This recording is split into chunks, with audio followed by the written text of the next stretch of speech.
কোনটা আপনারা পান না মা বোনেরা বলুন তো? মোদি আপনাদের কি দেয়? বিজেপি আপনাদের কি দেয়?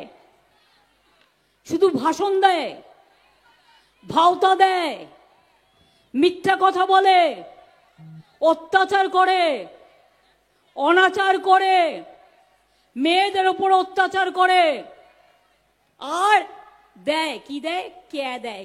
কে আপনি বিদেশি হয়ে যাবেন তাই। আর কি দেয়? এনআরসি দেয়, আপনাকে খুন করে অথবা আপনাকে তাড়িয়ে দিয়ে আপনাকে ডিটেনশন ক্যাম্পে আসামের মতো রেখে দেবে।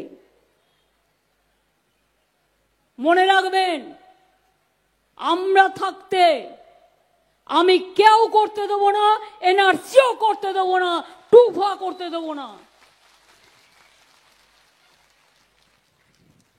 প্রয়োজনে দেব মোরা এক নদী রক্ত, হোক না পথের বাধা প্রস্তর শক্ত। লড়েঙ্গে, करेंगे, जीतेंगे और बीजेपी को हराएंगे, ये हमारा एक ही काम है। ইতিহাস ভুলিয়ে দিয়েছে। ইতিহাসে গান্ধীজির আর পাত্তা নেই, নেতাজির পাত্তা নেই। রবীন্দ্রনাথের বাড়ি নাকি শান্তিনিকেতনে বলে, জোড়াসাঁকো ঠাকুর বাড়ি। আপনারা জানেন বিদ্যাসাগরের মূর্তি কিভাবে ভেঙেছিল এরা।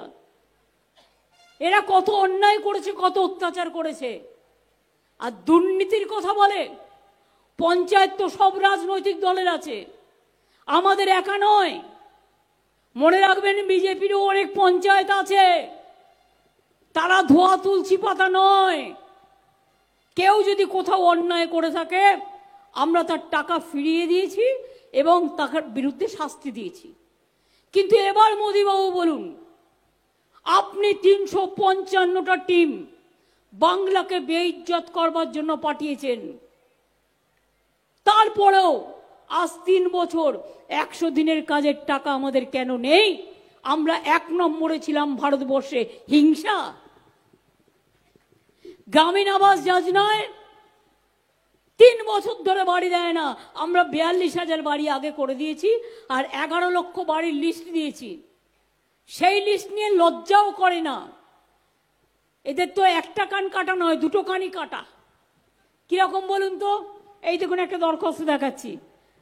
বিজেপি কল সেন্টার থেকে ফোন করে বলছে লিস্টটা আমাদের দেওয়া, আমরা স্কুটিনি করে 11 লক্ষ নাম পাঠিয়েছি আবাস যোজনার জন্য, বাংলার বাড়ি।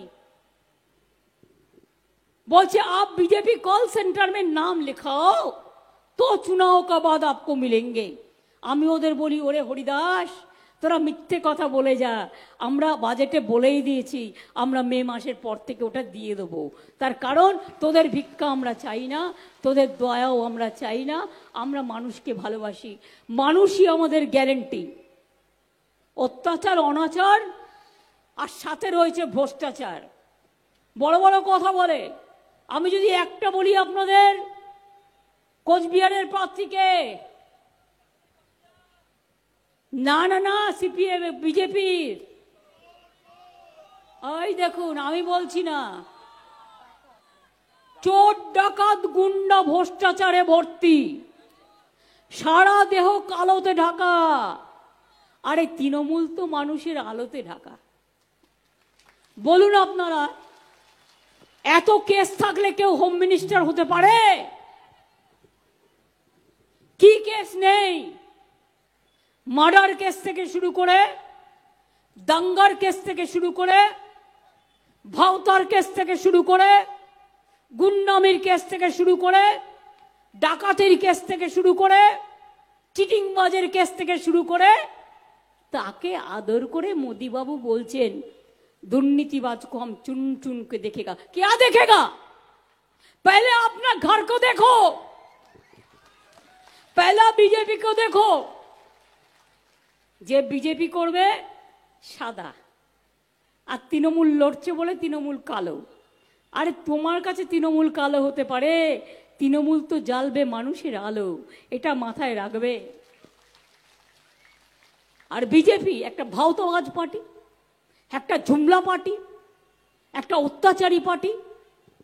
সন্দেশখালি নিয়ে বলেছেন, সন্দেশখালিতে একটা মা বোনও মারা যায়নি। আমি চাই না কেউ মারা যাক। আমার কাছে কিছু কমপ্লেন এসেছিল, অ্যারেস্ট করিয়েছি। আমার কাছে যখন কমপ্লেন আসে ওটাও বিজেপি কায়দা করে করেছিল, এবং আমরা কিন্তু তাতে আমাদের লোককে অ্যারেস্ট করেছি।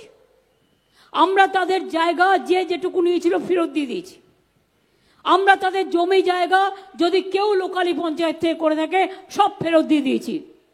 কিন্তু মোদিবাবু আপনি বলুন, সাক্ষী যে দেশের হয়ে কুস্তি লড়ে আন্তর্জাতিক পুরস্কার পেল, আপনি তাকে যে অত্যাচার করলো তাকে দলের নেতা করে দিলেন, কি অ্যাকশন নিয়েছেন? একটা এফআইআর করেছেন? জিজ্ঞেস করুন, বিলকিসকে যখন হত্যা করা হয় আপনি কি নাক ডেকে ঘুমোচ্ছিলেন? হাতরাসে যখন অত্যাচার হয় দলিতদের ওপর, মুসলিমদের ওপর, মা বোনদের ওপর, তখন কি আপনি কুম্ভকর্ণ হয়েছিলেন? নাকি এনআরসির নাম নিয়ে আসামে যখন 19 লক্ষ লোকের নাম বাদ দেওয়া হয়, 200-300 লোক মারা যায়, তখন আপনি নাক ডাকছিলেন? আজকে আগে নিজে করুন না অ্যাপ্লিকেশন, সঙ্গে সঙ্গে আপনি বিদেশি হয়ে যাবেন। বিদেশি মানে ডিটেনশন ক্যাম্প। আর ডিটেনশন ক্যাম্প মানে, শুনুন, ওরা যে এম্পাওয়ারমেন্ট কমিটিটা করেছে তাতে এনআরসির লোক রেখে দিয়েছে। এই সেন্সাসের লোক কেন রেখেছে? তার কারণটা হচ্ছে, ক্যাটা হচ্ছে মাথা আর এনআরসি হচ্ছে লেজা। যেই ক্যাতে পা দিলেন আপনি এনআরসি হয়ে গেলেন, আর এনআরসি যেই আপনি হয়ে গেলেন সঙ্গে সঙ্গে দেশ থেকে বিদায় হয়ে গেলেন। এবার আপনাকে বাংলাদেশ থেকে আপনাকে নিয়ে আসতে হবে 50 বছর আগেকার আপনার বাবা মার সার্টিফিকেট। পারবেন আনতে? আমরা তো কেউ নই, আমরা তো কেউ এনআরসি নই, আমরা সবাই নাগরিক। কি মা বোনেরা আমার, লক্ষ্মীর ভান্ডার পান, ভোটে ভোট দেন ভাইরা, খেলা করেন, ছাত্রছাত্রীরা পড়াশোনা করেন, মাঠে ময়দানে কাজ করেন, সংসারের কাজ করেন। মোদিবাবুকে বলুন, আপনাকে যে 10 বছর ভোট দিয়ে প্রধানমন্ত্রী করেছেন কারা? আমরা যদি নাগরিকই না হই তাহলে আমাদের ভোটটা নিলেন কি করে? মুখ্যমন্ত্রী, প্রধানমন্ত্রী, পঞ্চায়েত, জেলা পরিষদ সবই তো কর্পোরেশন, সবই তো গণতন্ত্রের ভোটে হয়। আপনি গণতন্ত্রটাকে হত্যা করে দিচ্ছেন। আর একদিনে 147 জন এমপিকে সাসপেন্ড করে 39টা আইন পাশ করে নিয়েছে। তাতে হজবরল কে আছে কিচ্ছু জানি না। আইনে বলছে যে কোনো সময় যে কোনো কাউকে ধরবে, জীবনের জন্য তাকে আর বেরোতে দেবেন না, কোনো বিচার পাবেন না। গণতন্ত্রের বাণী নীরবে নিভৃতে কাঁদবে। আজকে দেখেছেন দিল্লির মুখ্যমন্ত্রীকেও অ্যারেস্ট করে রেখে দিয়েছে, আমাদেরও কেষ্টকে অ্যারেস্ট করেছে, আমাদেরও অনেক কর্মীকে অ্যারেস্ট করেছে। কদিন আগে মুসলিম দেখলেই গা কাঁপে একটু, ওদের বেশি দেখায়। রামনবমী নিয়ে একটা নিজেরাই দাঙ্গা করলো, তাতে এনআইএ কে পাঠিয়ে দিয়েছে। আমার কাছে ডকুমেন্ট আছে, বিজেপির নেতা জিতেন তিওয়ারি এনআইএ এসপির সাথে মিটিং করছে, আমরা তার কমপ্লেন পাঠিয়েছি, মনে রাখবেন।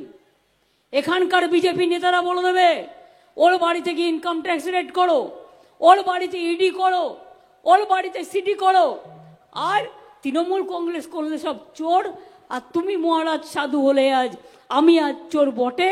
তোমার পকেট ভর্তি কালো টাকায়, তোমার সারা শরীর ঢেকে গেছে কালো টাকায়। মনে রাখবেন, ওয়াশিং মেশিনের নাম শুনেছেন তো? কাপড় কাচে আগে নির্মা দেখাতো, ওয়াশিং পাউডার নির্মা মাখলেই সাদা হয়ে যায়।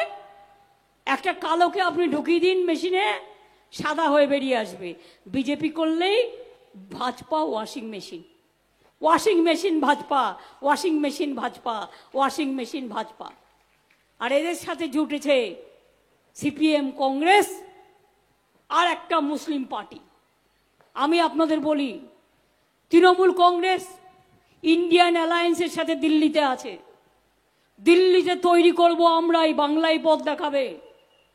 কিন্তু এখানে আমাদের লড়াই করতে হচ্ছে সিপিএম এর বিরুদ্ধে, কংগ্রেসের বিরুদ্ধে।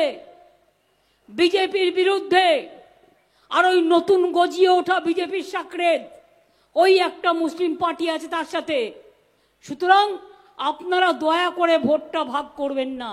একটা ভোট অন্য পার্টিকে দেওয়া মানে বিজেপির হাতকে শক্তিশালী করা, আর বিজেপির হাত যদি শক্তিশালী হয় আগামী দিন কেউ বাঁচবেন না, কারো ছেলে মেয়ে বাঁচবে না, কারো অধিকার রক্ষা হবে না, দেশটাকে অতল গহ্বরে নিয়ে যাবে। দেখলেন তো সৎপাল মানে ভাগ্যের কি অদৃষ্ট পরিহাস। যিনি গভর্নর ছিলেন তখন জম্মু কাশ্মীরে, তিনি বলে দিলেন পুলওয়ামা ঘটনা তো আসলে পুলওয়ামা নয়, এত লোক জীবন দিল, আমরা সবাই শোক করলাম, আমরা দেশকে ভালোবাসি বলে। আর তারপরে গভর্নর বলে দিচ্ছে এটা তো সাজানো ঘটনা, বললেন বলে তার বাড়িতে গিয়ে আবার রেড করে এলো। প্রতিবারই কিছু না কিছু করতে হবে, আর কিছু করতে না পারলে আপনার বাড়িতে ছাড় পোকা ঢুকিয়ে দেবে, যাতে কুটুস কুটুস করে কামড়ায়। তাই আপনাদের বলবো খেলা হবে। এই ছাত্র যৌবন কোথায়? মা বোনেরা লক্ষ্মীর ভান্ডার পেতে শুরু করেছেন তো? 500 টাকাটা 1000 পাচ্ছেন তো? কয়েকটা বাকি আছে, আস্তে আস্তে স্ক্রুটিনি করা হচ্ছে। আর 60 বছর যাদের হয়ে গিয়েছিল তারাও কিন্তু 6 লাখ আছে সংখ্যায়, তারাও কিন্তু লক্ষ্মীর ভান্ডার পাবেন। তার কারণ আমরা বলে দিয়েছিলাম যতদিন বাঁচবেন ততদিন পাবেন। এটা ওদের নয়, এটা আমাদের প্রোগ্রাম। আমি দেখছি মালদার একটা এমপি দেয়াল লিখছে, বিজেপি এক্স এমপি, 3000 টাকা পেতে গেলে লক্ষ্মীর ভান্ডার, ওনাকে ভোট দিন। হরিদাস, 1 পয়সা দেবার ক্ষমতা নেই, আর প্রোগ্রামটাই তোর নয়, তা তুই দিবি কোত্থেকে? এত মিথ্যা, এত মিথ্যাচার, এত দুরাচর, এত দুর্যোধন দুঃশাসনের দল, এত রাবণের দল।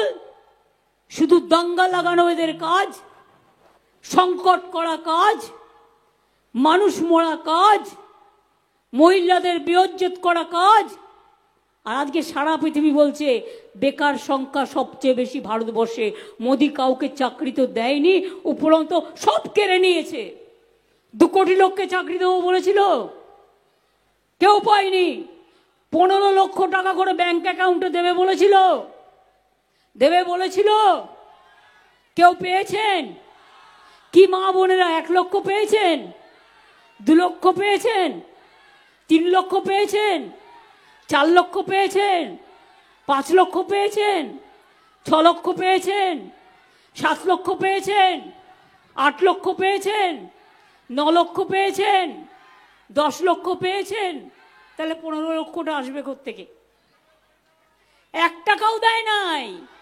ভোটের সময় লুকিয়ে লুকিয়ে কিছু টাকা দেবে। মনে রাখবেন ওটা ওদের টাকা নয়, পাপের টাকা, আপনার টাকা। টাকার পরিবর্তে ভোট দেবেন না। আপনাদের সম্মান সবচেয়ে বড়, নিজস্বতা সবচেয়ে বড়, একটা মা মহিলার শঙ্খধ্বনির আওয়াজ সবচেয়ে বড়, একটা ধামসা মাদলের আওয়াজ সবচেয়ে বড়, একটা গরিব মানুষের ক্ষমতা সবচেয়ে বড়। তাই এগিয়ে আসুন আমার ছাত্র যৌবন। আপনাদের জন্য রইল অনেক অভিনন্দন, আপনাদের জন্য রইল শুভনন্দন, আপনাদের জন্য রইল হৃদয়ের প্লাবন। ভালো করে কাজ করুন, মাথা তুলে দাঁড়ান। মা বোনেদের বলবো, মা বোনেরা আজকে আপনারা গর্বিত। মেয়েরা কন্যাশ্রী পাচ্ছে, কেউ শিক্ষাশ্রী পাচ্ছে, কেউ সবুজ সাথী সাইকেল পাচ্ছে, কেউ স্মার্টফোন পাচ্ছে। ওরা বিশ্বজয় করবে আগামী দিন। গর্ব করুন মায়েরা। বিয়ে না হলেও 25,000 টাকা পাচ্ছে। স্মার্টফোনও আগামী বছর 11 ক্লাস থেকে দেওয়া হবে। সব পাবেন, চিন্তা করার কোনো কারণ নেই। 6,84,000 কোটি টাকা রাজ্য থেকে নিয়ে গেছে আমাদের সেন্ট্রাল গভর্নমেন্ট, মোদিকা গ্যারেন্টি। আর আমাদের কত টাকা দেয়নি, পাওনা আছে? 1,84,000 কোটি টাকা রেখে দিয়েছে চেপে, দেয় না। মাছের তেলে মাছ ভাজবে, তাও দেয় না। আমাদের টাকা মেরে করছে ফাঁকা। বাংলাকে বঞ্চনা করো, বাংলাকে লাঞ্ছনা করো, বাংলাকে বদনাম করো, এটাই ওদের কাজ। আর আমাদের কাজ বাংলাকে মাথা উঁচু করে দাঁড় করানো। উত্তরবঙ্গে সারা পৃথিবীর লোক আসুক, আমি চাই।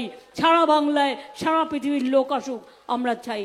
এবং আমরা চাই বাংলার মাটি, বাংলার জল, বাংলার বায়ু, বাংলার ফল পূর্ণ হোক, পূর্ণ হোক, পূর্ণ হোক।